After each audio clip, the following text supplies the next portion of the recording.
Hello my friends, this turning will be exciting to say the least.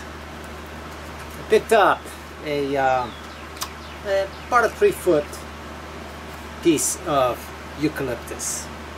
I'm pretty sure it's eucalyptus. It's very dry, no bark on it, don't know how long it's been cut, and it has some fascinating shape. Not this one. This is just a regular piece. It's the one I'm about to show you. And I'm going to tell you, it's the most intimidating piece that I've ever come across. Trying to figure out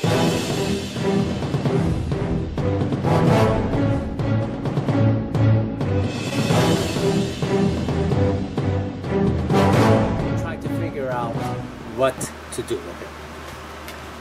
And it's this. It's the root ball. The question is, how do I go about mounting it? What is the best approach to this piece? I really wanted to try to capture this, and that's the area that I'm going. The drawback that I got with it is that it's very oblong. So when I start turning this, let me bring you in there, see if I can make sense. Once I start turning this, to maintain this part and this part over here just lightly feathered, which would mean that I would have to be very precise on how I mount it on the lathe, so the cutting tool would just come to this edge without separating this wing. This wing is already separated, so I'm not so sure that that is the best approach. And start hollowing it out and let it pan out and play with all these natural edges that it has gone through here. That would make for quite a bowl style. All this on the bottom would be gone because it would be all tapered in, but it would be very deep on this side and this side. This would come up all the way down to here roughly to capture just the top edge of this. So that one has me thinking as a definite possibility, and what it would do is it would capture a lot of these side grain pieces going in, infused. This would probably end up being deeper than where it goes sideways, so I probably would not work to my advantage on that. This side, well, it doesn't matter what it would do. It would give me a deep and a lot of wedgings on this. High wing here, here, and here. Really, you're gonna have to stick around for this one because I am confused. You know, and a lot of people on Facebook, when they come up with an interesting log or something with a lot of character, a root ball, you know, a lot of friends refer to, hey, ask Alfredo, he does the weirdest things. And I've seen some people doing some much weirder stuff than I have. And this by far is the most challenging piece that I will ever have turned. Not because how hard the wood is, but because of its natural shape that's going on through here. Let's stop talking and let's start showing what is inside this piece, or what it has to offer with all its natural beauty that's already in the piece. Now, as intimidating as it is, this really is, or the type of piece that really excites me the most. Nothing can be more exciting than a piece of wood that has so much to offer or so much to explore before you get going with it. It will just lighten up this area right here, which is pretty close to the tool rest, and a couple of other small areas. I'm going to work with that. Now it's between centers. on my square drive. It's got a good bite in there, and on my life center. I'm going to be recording a little bit with the secondary camera to give you a visual from back here. See the tool rest. So I'm going to set it up, going fairly slow. Spin.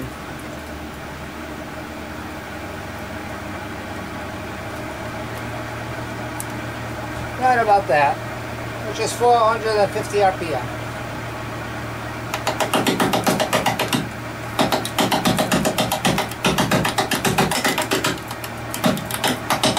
This whole turning will be a lot of this.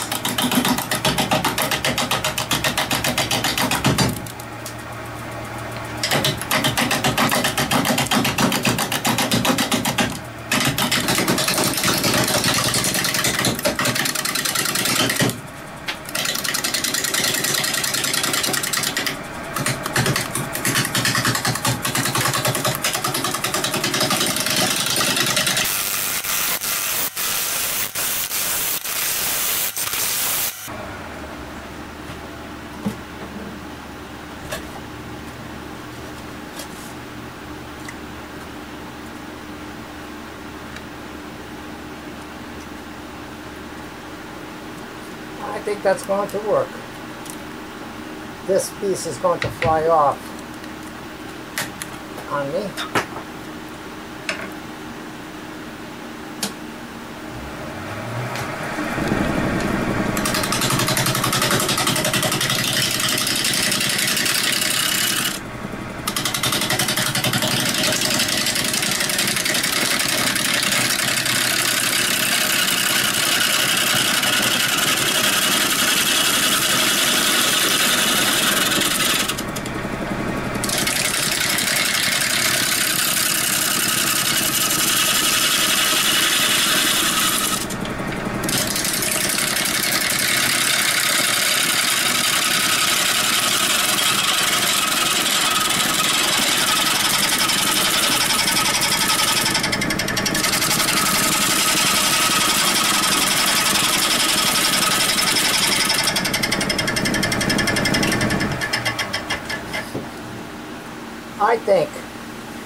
I don't think I'm going to do much change with this at all from what it's lined up, the way it's lined up. So I'm going to make a tenon for my 100mm jaws over here and let the rest play out with what the wood wants to be, rather than me fighting it. I think that this will be, without a doubt, one of the most interesting pieces that I've done to date. Now I got a lot of rot going in here in the middle, and we'll do something with that later on. But for now, make that tenon and mount this up the best possible way.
So I'm going to work this area a little bit more.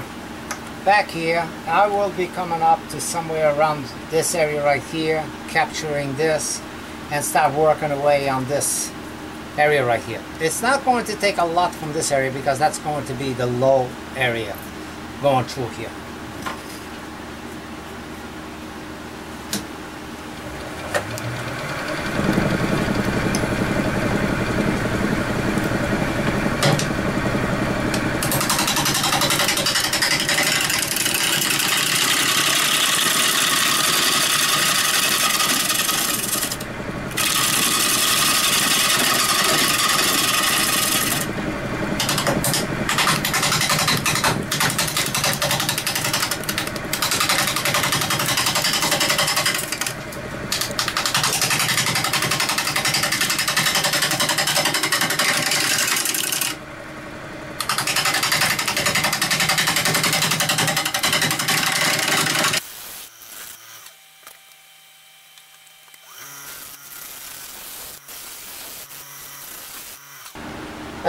as I saw this piece of wood, I knew that I was in for a real challenge and I was going to be facing a really amazing piece. Now, one drawback, and that's what I have to contemplate, is the fact that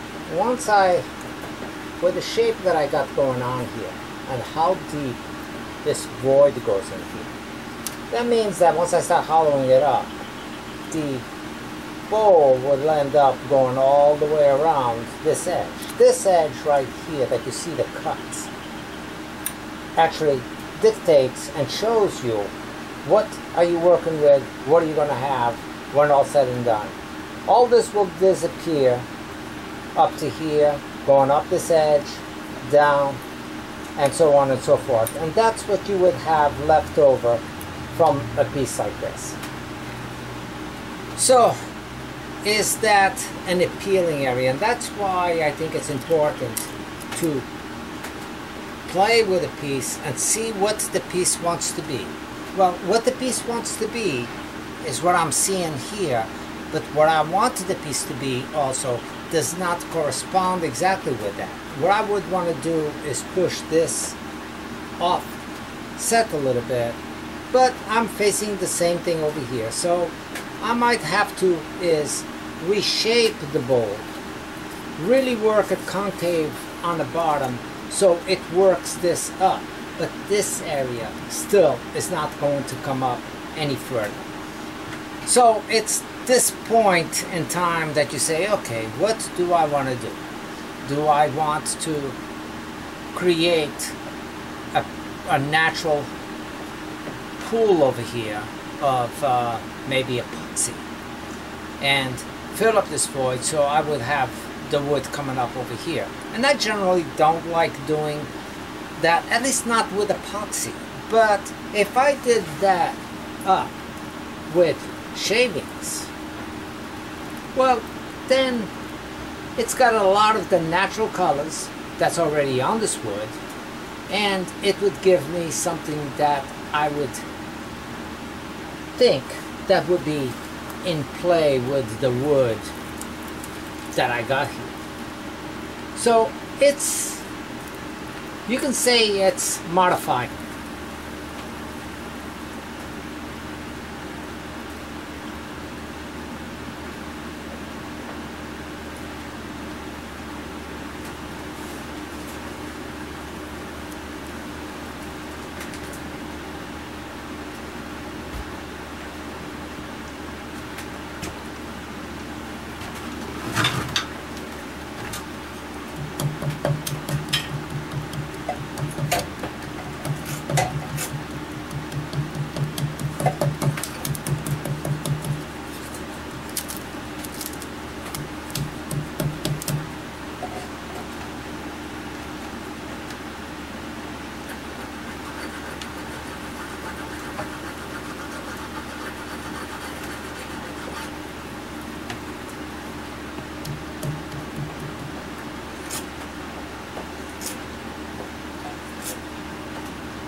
The noise you're hearing in the background is not mice in my shed by any chance. It's, my wife is deciding to sharpen up in a sharpening stone with it stopped.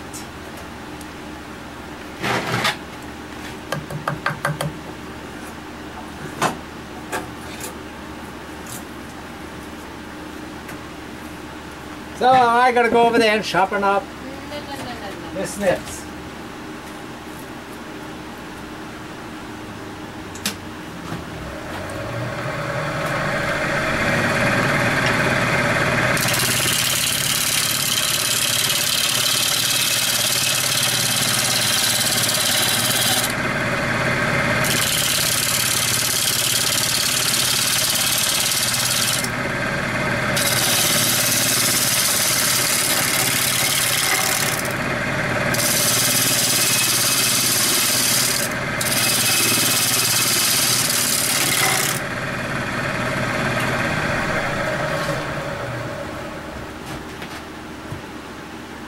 Okay, I will refine this more towards the end. Time to go inside.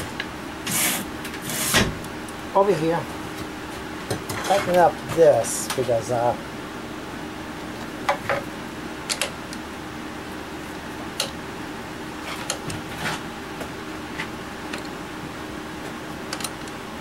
and I'm going to work in between centers.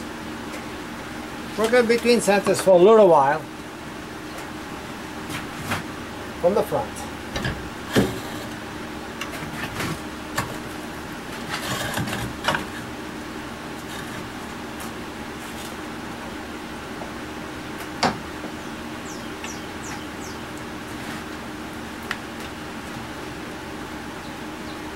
And lighten it up a little bit. Now, this piece, once I start going in here, this piece will separate because it's going to cut down and get into this void, and this is going to end up all the way down there, all the way down here where I put those shavings, and pretty much following up around here.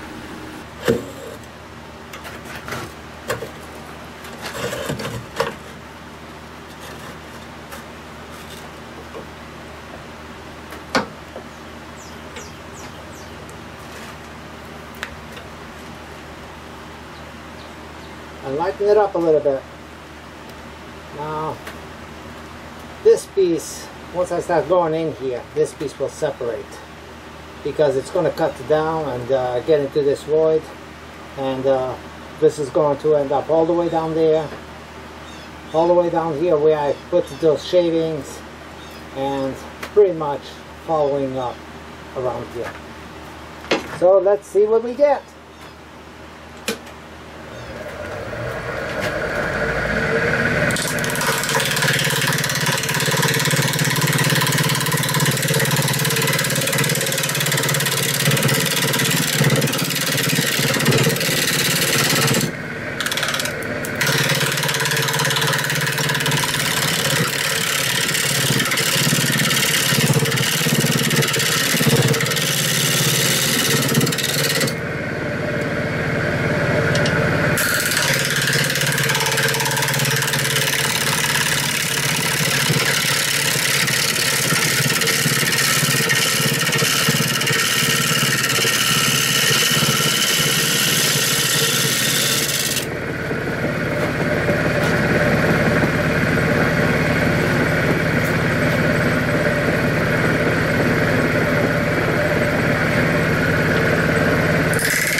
Let's see what this is starting to look like.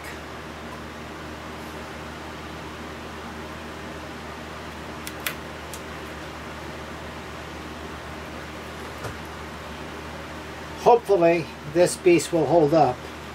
This little wing that's over here, which is very little wood holding it together.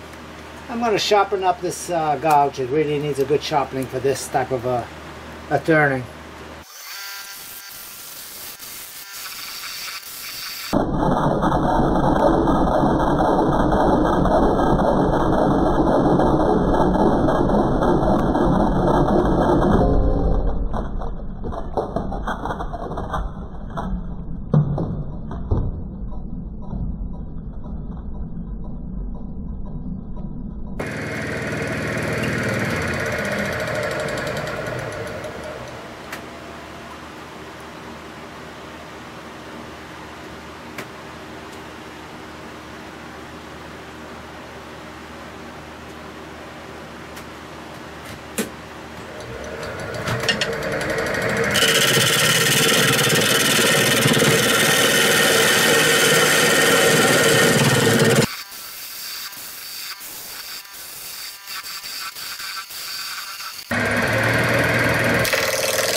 going to be a winged hollow vessel, because that's the best possible approach that I can go without losing too much of this, the bulk of it.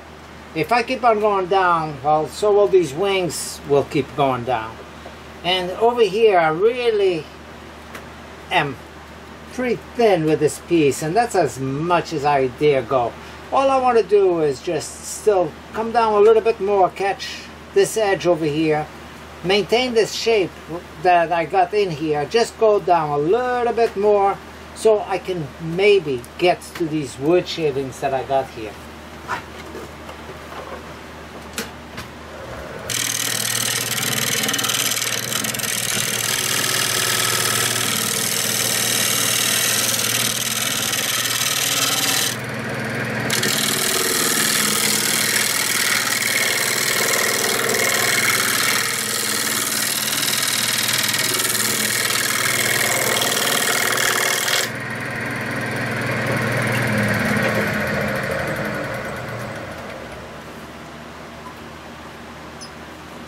That looks good. I'll get rid of this ridge mark once I get the tail stock out of the way.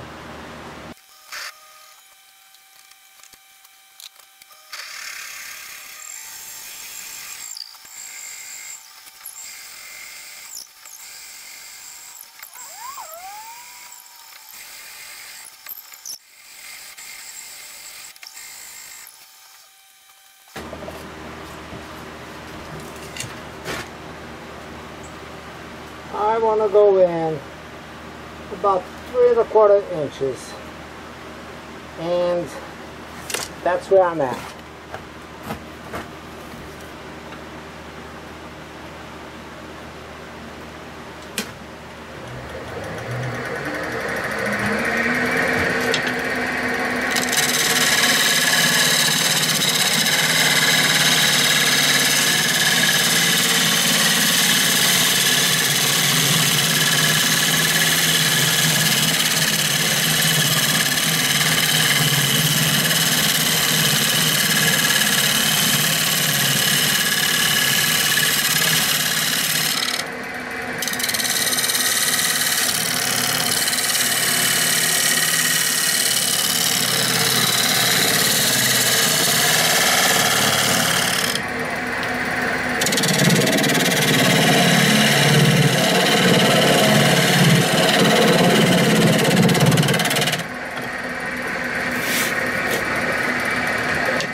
It's time to give the hollowing tool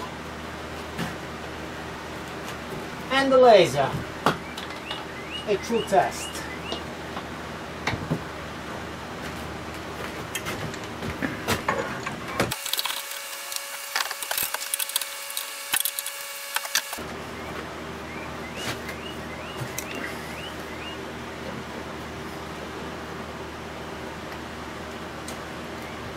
So I set up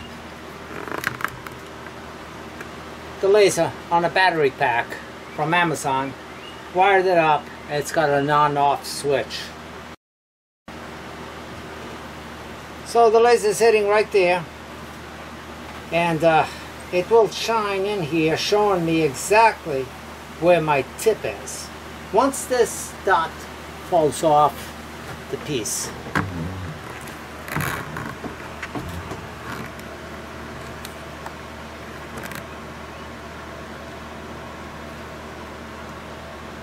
so once this dot falls off the piece, that means I'm right within 1/4 inch, because that's what I got. Actually, I'm set up high, further than that. Let me set this up.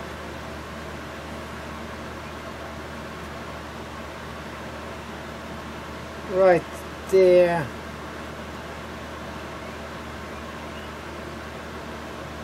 Okay, and I don't want to go no thinner than that, so I'll keep this going till just before the laser falls off. And the goal is to keep the cutter center and just work it in there.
That is perfect.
And here it is with wood filler, and you can see that it adds a nice texture to it, not uniform.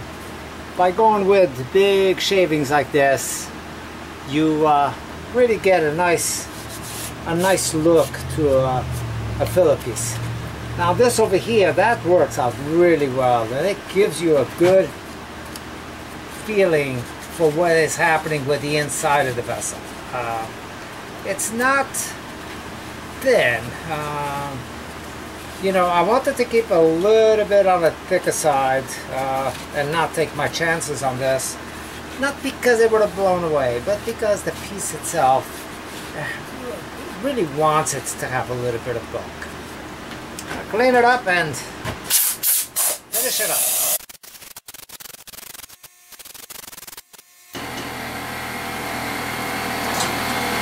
And this one, because of the way it is and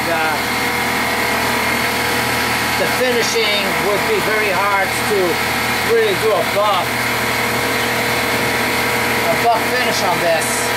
I'm going to apply a lack of finish on this.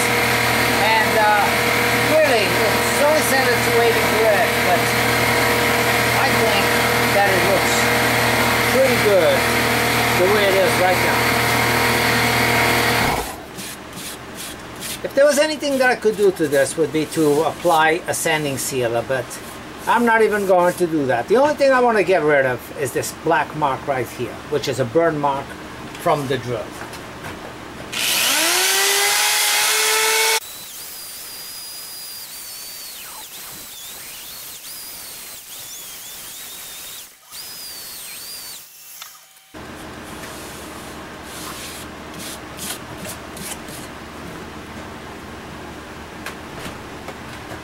Okay, time to go in there and finish it up.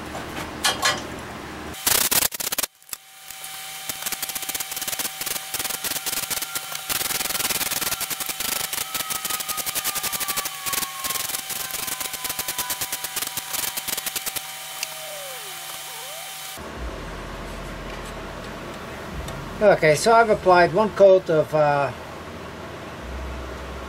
lacquer on this. So I'm going to take the steel wool and lightly sand it down and apply one more coat.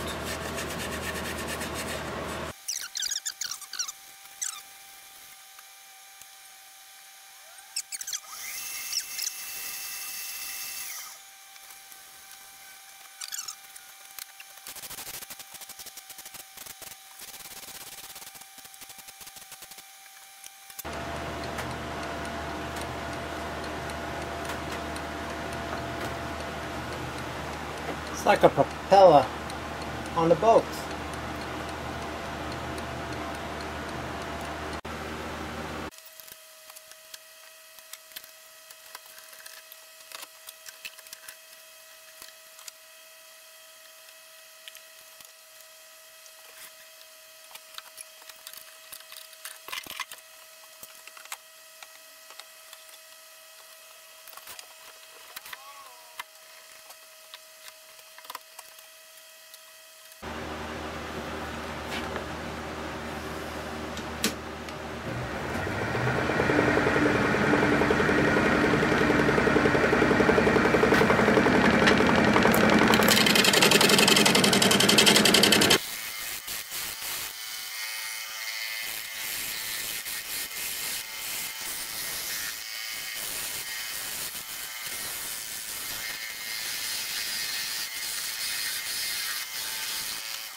It's what gives us the licenses to do whatever we need to do to make things work. The wood did not start off, or did not behave exactly the way I wanted it to, as far as being able to keep what I wanted. So I had to help it along and decide what I wanted it to keep, and let the wood maintain its beauty on the rest of where it wanted. So here is the piece. I think it's a nice piece. Keeping the natural edge of the eucalyptus on that edge with that void going through, then adding the sawdust too, so these wings would not come all the way down here like this. Leaving me almost no wood to what I wanted, so I had to help it along and decide what I wanted. And same thing on this side. So I had two very deep, shallow wings, or what would have been wings, and they would have not given me enough to create this. The thickness is about 1/4 of an inch all the way through, all the way from the wings all the way down to the bottom. And for the finial, well, what kind of a finial would it be if it wasn't a natural edge